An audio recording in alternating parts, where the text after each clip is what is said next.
I'm excited to welcome Dr. Jessica Kriegel. She's a data scientist, Chief Strategy Officer at Culture Partners, host of Cultural Leaders podcast, and workplace culture expert.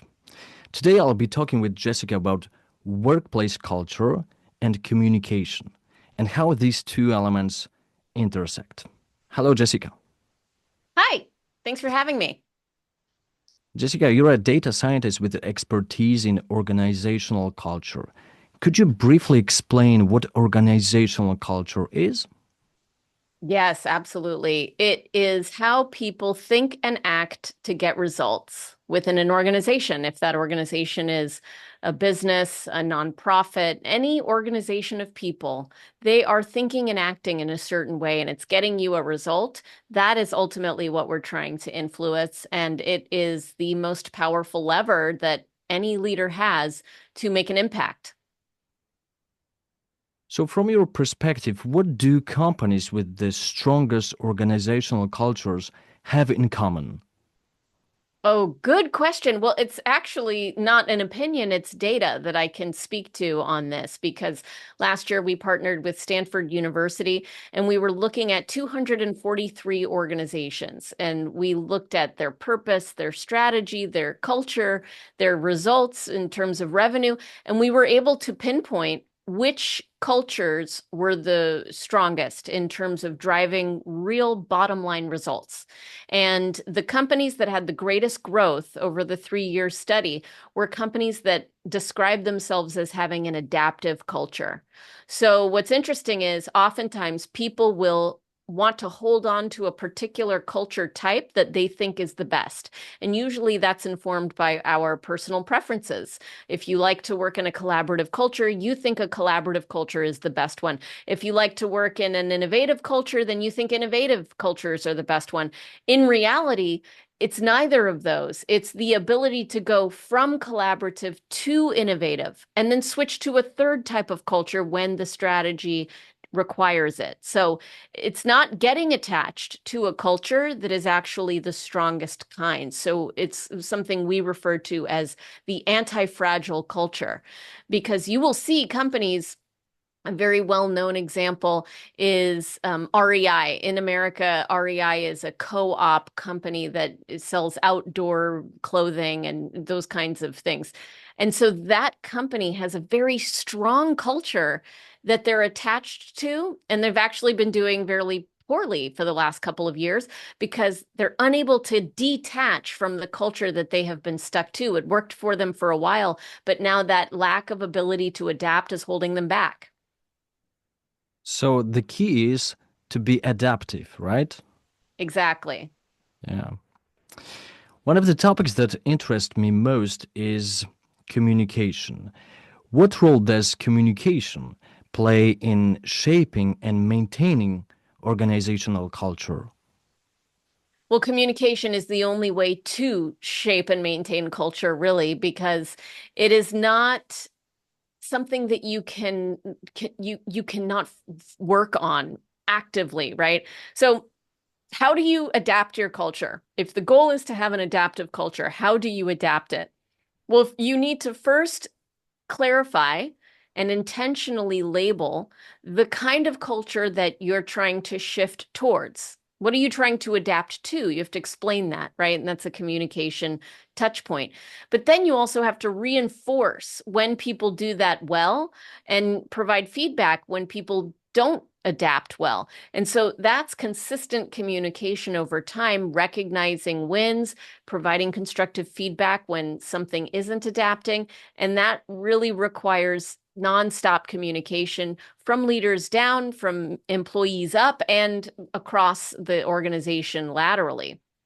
One of the things that we talk about a lot is that there are shared beliefs within any organization. Those shared beliefs are your cultural beliefs. It's the way that people think and act. That's what we're talking about.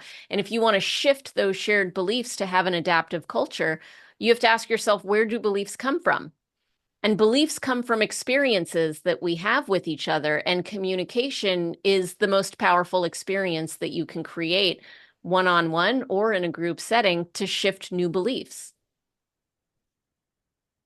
I often work with the companies on what I call changing their communication culture. I'm not sure if the term communication culture is widely used, but I define it as how people within a company communicate. For example, how clearly they write emails, how how persuasive their presentations are, and how structured and concise their statements are. What is your perspective of on the concept of communication culture? Well, some communication is easier than others, right? And what I have found in the consulting that we do at Culture Partners is that it's easy to communicate what you want and to say, I need this, get it done, right? That is the most common type of communication that we see. It's a little bit harder to pause and spend some reflection time recognizing work that was well done. And oftentimes it's done in a blanket way that doesn't really make an impact. So if you're on a call and a manager says, great work, everyone, on last quarter, does that really help anyone? Is it really moving the needle? I mean, it's not specific. It doesn't feel authentic or heartfelt. It's a blanket recognition to everyone. No one really hangs up the call feeling significantly better. But if that manager were to call someone and say, Bob, thank you so much for the work that you did last quarter. You helped us drive those key results, and that was an impactful moment for our company, and you were critical in creating that moment. That feels much different, right? So it's harder to get the amount of energy required from leaders to recognize people. But the hardest kind of communication that we see the most resistance to is the difficult conversations around giving people constructive feedback.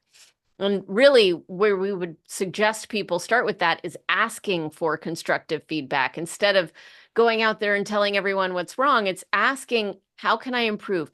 What feedback do you have for me regarding this project, regarding the way I show up in this way? When you ask for that feedback, it can be a little bit scary because you're going to hear people's opinions. But the more that you do that, the more you encourage that kind of communication within the organization, and everybody wins. So, how can we encourage such an open feedback culture? Well, first you have to role model it. So take a personal responsibility, whoever you are in your organization, whether you're the CEO or a vice president or a frontline worker, you can choose to ask for feedback. And I remember the first time I was working on a team at a large technology company on a project, and one of the people who was my same level, we were individual contributors, not leaders, called me after working on the project and said, I would love to ask you for feedback on how I showed up working with you in that project. Out of the blue. And I had never had that experience before. I thought it was so mature and so interesting that she was willing to put herself out there. And I gave her a little bit of feedback. It was mostly nice, but I learned a lesson in that moment that I would probably accelerate my own career growth if I put myself out there the same way. And so we do it by taking responsibility for ourselves first. Another thing you can do is provide people with a framework for it. So at Culture Partners, we have a very particular way of giving and receiving feedback that when you follow a formula makes it a little bit less scary. It's less to mess up, right? When you follow an equation. And so, for example, I won't go through the whole formula here, but one example of the formula is instead of saying, do you have any feedback for me? Which is an easy yes or no question. I could very easily say, no, no, everything's fine. You make it more of an open-ended question by saying, what feedback do you have for me? And so you can't really say no to that. You have to come up with something. And so it encourages more honesty. Yes, that's the power of open-ended questions. Loved it. So, and what role does storytelling play in organizational culture? That's really the most powerful tool in terms of experiences. So I said earlier that experiences shape beliefs and beliefs drive our actions, and actions are what get us results, right? So one of the most important and powerful experiences is the stories that we hear. As I join a company, for example, and I'm new to the organization, I'm about to go into a team meeting, and someone leans over to me and says, oh, don't ask any questions to the CEO. Last week, Joey asked a question and Joey was fired at the end of the week. That's a story, right? The experience that someone had turned into a story. It's a little bit of gossip. It's probably misconstrued because probably Joey was not going to get fired because of the question, but it could be something else. But the experiences people have turn into stories. So you have to counteract those organic and sometimes destructive stories with powerful, uplifting stories. You can start meetings by sharing stories of people doing incredible work. You can share stories on Slack. You can tell stories in your one-on-one conversations. I mean, all of the ways that we tell stories really influences the beliefs that people have, which helps you drive change. So how can we take control over those stories that are spread around the company so that there are no gossips, but the stories we want to implement? Well, And you're never going to stop the gossip, right? I mean, that gossip will exist. You just have to flood your organization with focused storytelling that serves a valuable purpose. And so we have a formula for storytelling too. And so we have there's a tool called the results pyramid. And the results pyramid really follows the framework I've already talked about. All results come from actions. All of our actions come from beliefs, and all of our beliefs come from our experiences. So if you want to tell a really powerful story, you're going to connect the dots of all those elements of the results pyramid. So an example is I want to tell a story about how Joe yesterday made an impact with a customer by asking some questions and finding a solution. That was the action that Joe took. And so I want to not just tell the story of the action, but I want to tie it to the belief that he was demonstrating in that action. So I'll say, yesterday when Joe worked with the customer to find a solution, he was demonstrating the belief of take accountability, for example, which is, let's say, the culture we want to create. And by doing that, he's going to help us drive our result of 80% customer retention. There's probably a goal that you have that Joe's action is going to help achieve. So you say out loud the results, the action, and the belief, connect the dots of all those things together in the story, and it becomes way more powerful than just saying, Joe did a great job with the customer yesterday. That alone doesn't make as big of a difference. sure. Can you name some companies that are known for having the strongest organizational cultures? Well, in terms of strong cultures, if we're talking about adaptive cultures, I can name companies. I mean, the clients, all of the clients that we've worked with in our 35-year history are clients that have focused on shifting culture to the needs of the strategy, the needs of the customer, the needs of the environment. And we've worked with some of the greatest companies in the world, Campbell's Soup and Ford and Johnson and Johnson. And I mean, the list goes on and on. I used to work for Oracle that was also very good at adapting. It had a merger and acquisition strategy. And so it was constantly adapting to the next strategy and the next company that it had acquired. The key here is to remember that there are some companies that are known for their very rigid culture, and that may be perceived as strong because it's lasting, but it doesn't always lead to results. And so we have to be careful what we mean by strong. Good point. Who is your role model for great leadership, Jessica? Could you name a few individuals that you admire the most? Yeah, in my podcast, I get to interview CEOs all the time and ask them questions about their purpose, how they went about accomplishing their goals, what their success stories was. One of the most memorable was an interview with a man named Aaron Ain, who is actually my CEO's mentor. And Aaron Ain he is still chairman of UKG, a large technology company, but UKG is a merger between Ultimate and the Kronos Group. And so Ultimate and Kronos Group together formed this new organization called UKG. And that merger was very successful. Aaron was in leadership through that transition. And so the results speak for themselves in terms of growth, in terms of revenue, in terms of the success story. But what struck me the most about his leadership style was he was so focused on service, on coming from the heart in the way that he showed up. And he had high expectations for people, but he was deeply compassionate. And before I was able to interview him, I heard from so many people who knew I was going to interview him saying how much they loved and appreciated him. He would go down the hallways in the business, in their office, and he would remember people's families. He would spend time talking to people. And I think these days, a lot of leaders forget to connect, and they're so focused on results that they lose everything about humanity in their leadership. And that can work sometimes, and sometimes it can work for a long time. But the leaders who are able to lead with compassion, not only can they drive some transformative growth, but they can also leave a wake of people who were deeply touched by their connection with that person. Yeah, so a leader needs empathy and needs to know how to connect with people, right?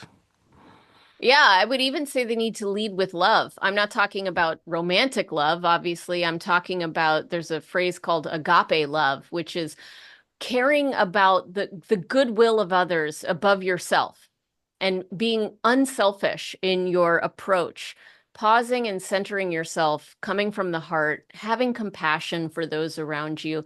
Lots of leaders have passion. Not as many have compassion, and I think that's a differentiator. And who do you think is the best communicator nowadays? Someone we could learn from. Mm. I love Ryan Leake as a communicator to watch. He tells stories in such a beautiful way. He's got such strong lessons. I think he walks the walk too. I know him personally, and what I see him talking about, I see him living. And so that's someone I would follow and look to as a communicator. Great one. Could you explain, Jessica, how a shift in organizational culture is typically implemented? What does the process look like when you and your colleagues from culture partners begin working on changing an organization's culture?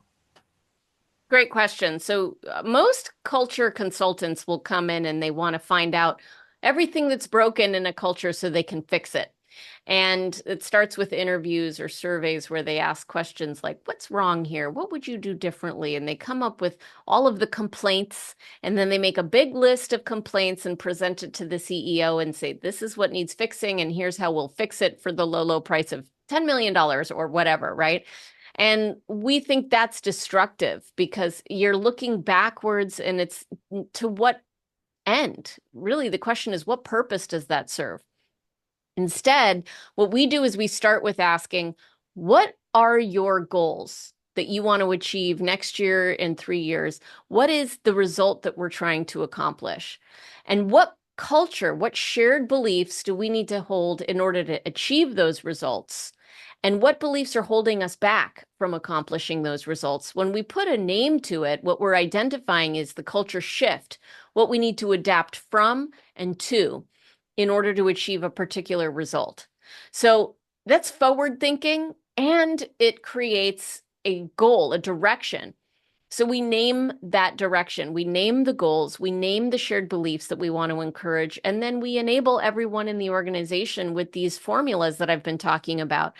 How are you going to tell stories about it? How are you going to get feedback around it? How are you going to recognize people about those particular shifts to get those particular goals? And you focus people on the actions they need to take to help drive change and empower everyone with their own tools for accountability.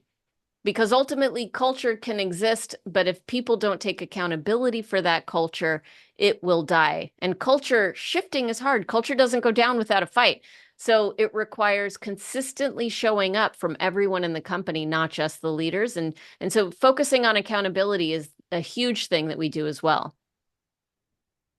Jessica, you keep repeating shared beliefs term. I think it's a crucial term. Can you please explain a bit more about that? What do you mean by shared beliefs? I guess this is the crucial point in culture in a company?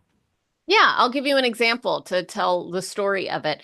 At our company, we are a consulting firm, and our history was that we were made up of very smart, very capable leaders who were sellers of our product and the deliverers of our product. So these are super smart people that could sit down with the CEO and help them drive their business forward. And we had, let's say, 20 of those people.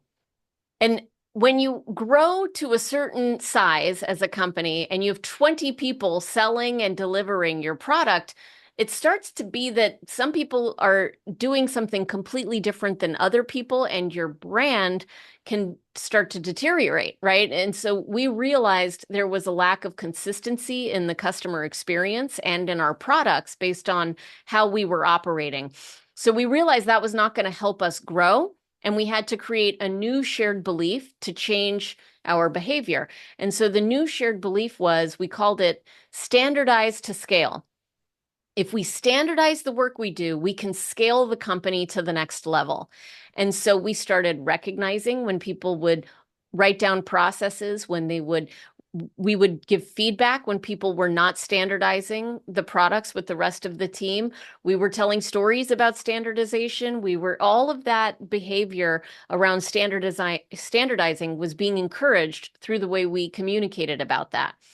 And over the course of 2 years, we saw tremendous change in our ability to scale, and we started to grow more because everyone was saying the same thing, sharing the same tools, using the same decks. And so it was really transformative for our growth.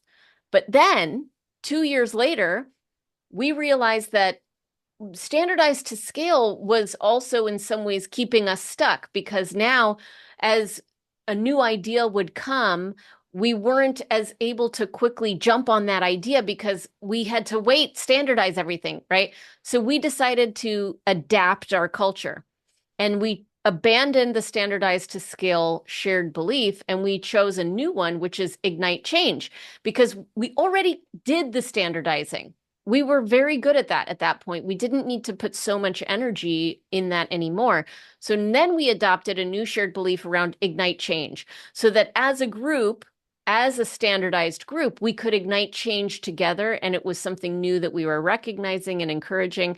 And that helped us get to the next level of the organization's growth cycle. So again, it's about adapting and not getting stuck in one type of thinking. So, how important it is to put this shared belief in short, concise formula, short, concise phrase, as you suggested, as you mentioned, these two phrases. I guess this is It's critical. Yeah. If you don't have a short, concise phrase to explain the shared belief, then how are you going to encourage it? Everyone's talking about something different. You have nothing to point to. So one of the first things we do with our clients, like I said, we figure out what their goals are, and then we figure out what those short phrases are for their shared cultural beliefs to get those goals.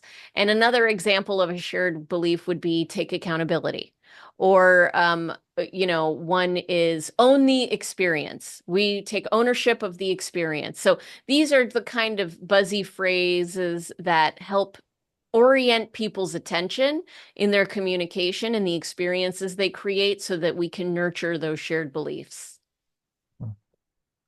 Jessica, you're a professional keynote speaker and a top-rated presenter at various conferences. You also delivered a brilliant TEDx talk, which I highly recommend everyone watch.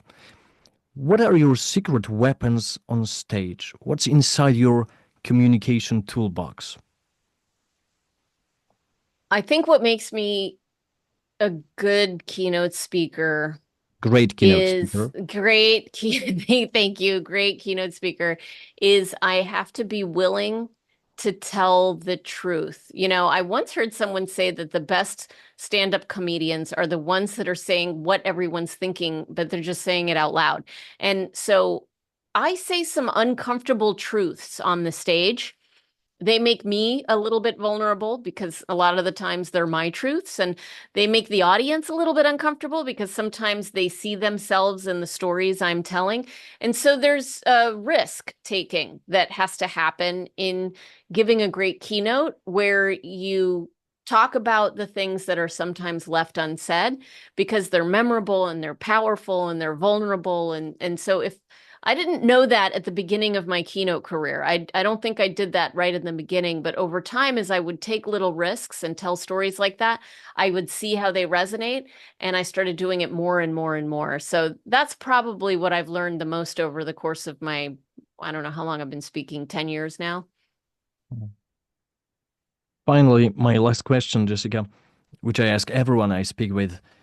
What advice, in the form of a soundbite, short, memorable phrase, would you give to someone who wants to master communication?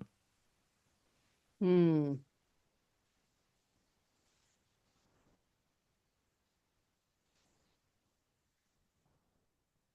I suppose it would be to listen first, always listen first, because there's so much missing in the corporate world, especially in business, of people listening to each other. Everyone's waiting for their turn to talk, and not enough people are listening. So we could use with a little bit more listening across the board. Thank you, Jessica, for this conversation. Thank you very much. Thanks for having me. It was a pleasure.